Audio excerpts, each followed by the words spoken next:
नमस्कार शेतकरी मित्रांनो, रुपाली सूर्यवंशी या आमच्या यूट्यूब चॅनलवर आपले सर्वांचे स्वागत. आज आपण कृषी उत्पन्न बाजार समिती कळवण येथील 22 जून रोजीचे दुपारनंतर जाहीर झालेले ताजे कांदा बाजारभाव पाहणार आहोत. असेच रोजचे ताजे कांदा बाजारभाव पाहण्यासाठी आमच्या चॅनलला सबस्क्राईब करून सपोर्ट करा. कळवण येथे उन्हाळी कांद्याची आवक 21,800 क्विंटलची झाली होती.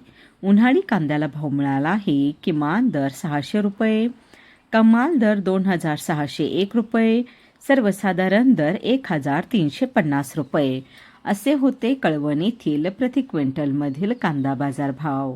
21,800 क्विंटलची झाली होती. उन्हाळी कांद्याला भाव मिळाला आहे. किमान दर 600 रुपये, कमाल दर 2,601 रुपये, सर्वसाधारण दर 1,350 रुपये असे होते कळवण येथील प्रति क्विंटलमधील कांदा बाजार भाव.